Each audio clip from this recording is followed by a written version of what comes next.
Hello and welcome back to Gentle English. Today we will travel far away with a story about finding direction and the true meaning of success. This is the story of Alara, a young woman who wanted to map the entire world. How do you measure success in your life? Is it speed or is it the quality of the journey?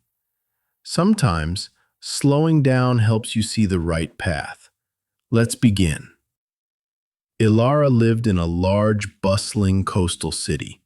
She was a cartographer, someone who draws maps. From a very young age, Ilara had an incredible, overwhelming ambition.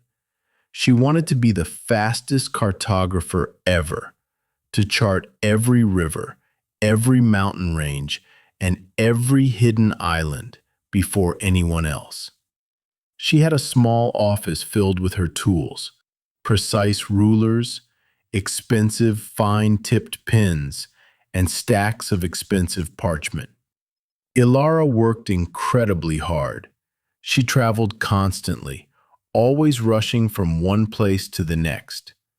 She would spend just a few hours in a new town, quickly sketching the main streets, noting the largest buildings, and then immediately moving on. Her maps were certainly detailed, but they were always drawn with a feeling of speed. They lacked a certain warmth or depth. One day, she presented her newest map of a northern forest region to Mr. Allister, the head of the Cartography Guild. Mr. Allister looked at the map for a long time. He tapped his finger gently on a small blank area. "Ilara," he said, his voice calm and slow, "this is technically correct. The roads are marked, the scale is accurate." Ilara waited proudly for his compliment. "However," Mr. Allister continued, "where is the old winding river path? Where are the giant silent oak trees that the local people used to tell stories? Where is the life of this place?" Ilara was confused. She said, "But sir, those details are not important for navigation. They only slow down the process." Mr. Allister sighed gently. "A true map," he told her, "is not just about lines and locations. It's about capturing the experience." Mr. Allister gave Alara a final assignment. Go to the quiet village of Oakhaven. It's deep in the valleys. Do not use any modern tools. Draw a map using only a pencil, paper, and this old brass compass.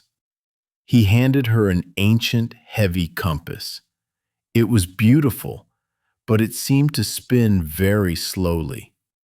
Ilara complained, "But sir, Oakhaven is tiny. I can map it in an hour." "Take 1 week," Mr. Allister instructed, "and do not rush. Try to understand the place, not just record it."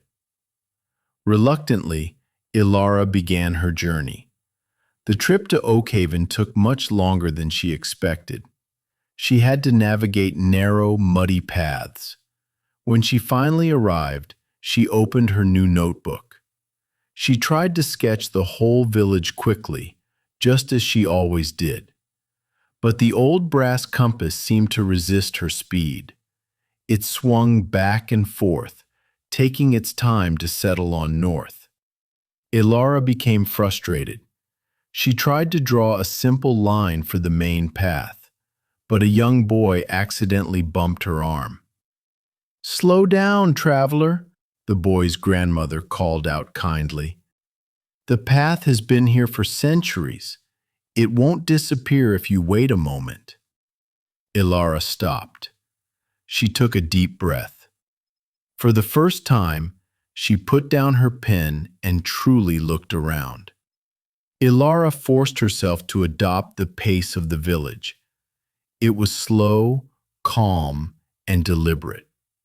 She spent an entire afternoon simply sitting near the large central well. She noticed things she would have missed before. The way the sunlight hit the old clock tower exactly at 3 o'clock. The small, hidden wooden bridge leading only to a few apple trees. The sound of the wind moving through the valley. She started drawing the map differently. She didn't just draw the main church. She added a tiny symbol for the beautiful stained glass window that the villagers cherished. She didn't just draw the river. She wrote a small note about the spot where children always gathered to skip stones. Her compass finally felt right in her hand. Because she was moving slowly, the needle had time to settle and point precisely. When her map was complete, it wasn't just accurate, it was alive. It told the story of Oakhaven, not just its shape. It included the feeling of the place. When she showed the map to Mr. Allister, he simply nodded, pleased. "This is an excellent map, Ilara," he said. "It shows the path, but more importantly, it shows the journey." Ilara finally understood. The goal was not to map the world quickly, but to experience the world deeply. The quality of the map was a reflection of the quality of her patience. Ilara became a great cartographer, but she never rushed again. She learned that the most important details are often found when you take the time to stop, to look closely, and to absorb the surroundings. This is the same with language learning. Don't rush through the lessons. Take your time to really understand a new word and its context. Slow and steady progress is always better than rushed speed. Remember to practice your English every day. Listen slowly and learn faster.